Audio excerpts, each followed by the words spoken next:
Assalamualaikum warahmatullahi wabarakatuh. Alhamdulillahirabbil alamin. Allahumma shalli ala sayyidina Muhammad wa ala ali sayyidina Muhammad. Kali ini saya bagikan kisah nyata kehidupan salah satu cicit dari Kiai Haji Hasan Sepuh Genggong yang terkenal kewaliannya yang terkait dengan sikap ma'rifatullah, sikap orang yang telah mengenal Allah, telah mengenal syariatnya, peraturan tentang bab yang halal dan yang haram, mengenal asma-asmanya, sifat-sifatnya, perbuatannya. Bagaimana perilaku ma'rifatullah seorang akhir zaman ketika melihat kezaliman di sebuah toilet. Untuk itu saya berikan tema sikap ma'rifatullah ketika melihat kezaliman di toilet. Sebutlah salah satu cicit dari almarhum Kiai Haji Hasan Sepuh Genggong itu dengan nama si Fulan, bukan nama yang sebenarnya. Fulan ketika menuju ke sebuah toilet, tentunya toilet umum, dan ketika giliran Fulan itu memasuki toilet yang sudah dipakai oleh orang lain, ternyata jambannya itu ada kotoran seseorang yang tidak disiram. Ini toilet orang dewasa, pelakunya orang dewasa. Lalu Fulan di saat itu langsung mengingat Allah. Kok bisa melihat kotoran manusia mengingat Allah? Maksudnya mengingat apanya? Tentunya mengingat peluang untuk beribadah kepada Allah Subhanahu wa Ta'ala. Karena orang yang makrifat itu apapun yang dilihat selalu menghantarkannya kepada zikrullah, ingat kepada Allah.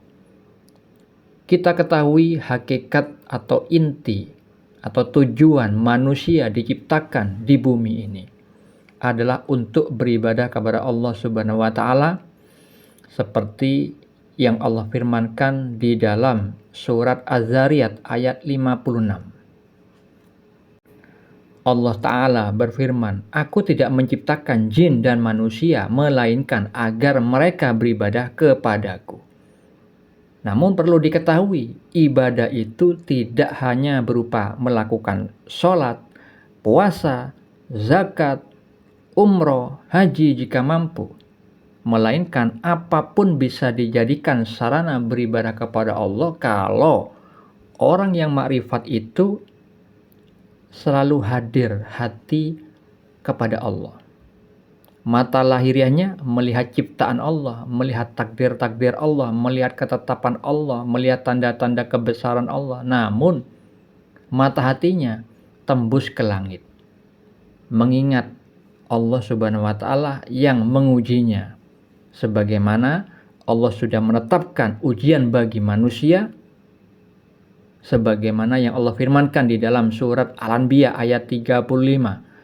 Allah Ta'ala berfirman, "Setiap yang bernyawa akan merasakan mati. Kami akan menguji kamu dengan keburukan dan kebaikan sebagai cobaan, dan kamu akan dikembalikan hanya kepada kami." Hal itu juga terkait dengan firman Allah di dalam surat Al-Baqarah ayat 124. Allah Ta'ala itu menguji dengan kalimat perintah dan larangan. Nah, Fulan di saat melihat manusia yang lain melakukan kezaliman terhadap dirinya sendiri, dia berbuat pelanggaran, dia tidak berakhlak ketika ada di tempat fasilitas umum yang perbuatan itu bisa mengganggu kenyamanan orang lain di dalam menggunakan toilet. Orang yang tidak makrifat, kolbunya yang rusak, tidak memiliki pandangan mata hati, pasti mencela perbuatan tersebut, pasti menghindari toilet tersebut, dan tidak bisa dijadikan ibadah. Tetapi Fulan di saat itu justru langsung mengingat Allah dan kemudian disiram, seolah-olah kotoran itu adalah kotoran dirinya sendiri. Disiram sampai bersih dan kemudian mensyukuri.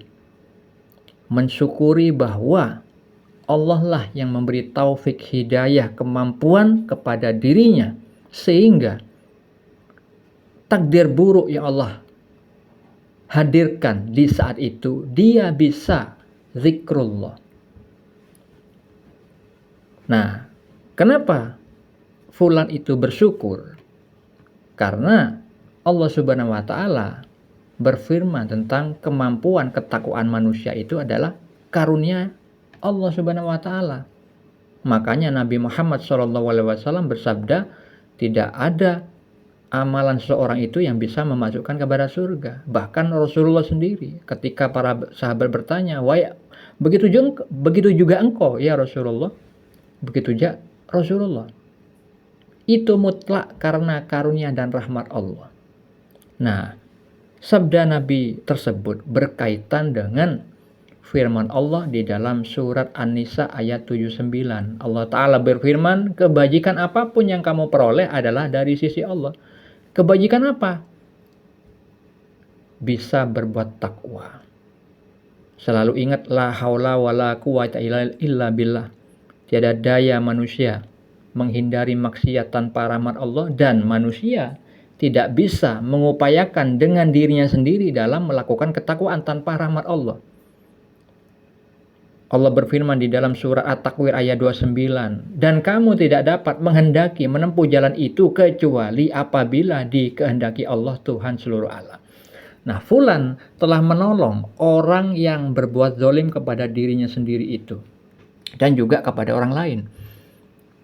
Berbuat zalim kepada dirinya sendiri, dia berbuat pelanggaran, dia dapat dosa. Kepada orang lain, dia mengganggu orang lain karena fasilitas umum dikotorinya, tidak dibersihkan, akhirnya orang merasa terganggu. Untung saja di saat itu bertemu fulan. Kalau tidak, dan kalau misalkan orang tersebut istiqomah melakukan kezaliman seperti itu, maka dia bisa menjadi orang yang bangkrut seperti yang disabdakan Nabi. Ya. Rasulullah SAW bersabda, tahukah kalian siapa orang yang bangkrut? Para sahabat pun menjawab, orang yang bangkrut menurut kami adalah orang yang tidak memiliki uang, dirham maupun harta benda. Nabi bersabda, sesungguhnya orang yang bangkrut di kalangan umatku adalah orang yang datang pada hari kiamat dengan membawa pahala sholat, puasa, dan zakat. Tetapi ia juga datang membawa dosa berupa perbuatan mencela, menuduh, memakan harta, menumpahkan darah, dan memukul orang lain. Kelak kebaikan-kebaikannya akan diberikan kepada orang yang terzolimi. Apabila amalan kebaikannya sudah habis diberikan, sementara belum selesai pembalasan tindak kezolimannya, maka diambillah dosa-dosa orang yang terzolimi itu, lalu diberikan kepadanya. Kemudian dia pun dicampakkan ke dalam neraka. Jadi kalau orang seringkali berbuat kezoliman, apapun perbuatannya, selama itu perbuatannya mengganggu orang lain, mengganggu kenyamanan orang lain, menyakiti orang lain, termasuk juga orang yang buang BAB, tidak menyiramnya, yang mana itu fasilitas umum, itu mengganggu kenyamanan orang lain, dan orang bisa tersakiti. Ya, ada yang gondok, ada yang mungkin mencela. Untung saja fulan tidak seperti itu. Di saat itu fulan menjadikannya beribadah. Hal itu adalah wujud pengamalan ma'rifatullah. Jadi fulan mencegah kezaliman yang lebih besar. Karena apa? Kalau misalkan fulan menghindari takdir buruk itu, tidak menyiramnya, maka orang lain yang terkena dampaknya. Bisa jadi orang berikutnya itu adalah orang yang misalkan keras wataknya, tidak punya ilmu agama, tidak makrifat kepada Allah, sehingga menyumpahi orang yang tadi buang BAB tidak menyiram, bisa juga memukul orang tersebut. Nah, fulan mencegah orang lain, mencegah orang yang tadi buang BAB tidak disiram itu berbuat zalim. Segera dihentikan dengan fulan menyiramnya. Hal itu disabdakan Nabi. Jadi bukan hanya menolong orang yang dizolimi saja, tapi menolong orang zolim, yaitu mencegah orang berbuat zolim. BAB-nya segera dibersihkan sehingga tidak mengenai dampak buruknya kepada orang lain. Seperti itu sikap ma'rifatullah fulan ketika di toilet. Semoga bermanfaat. Assalamualaikum.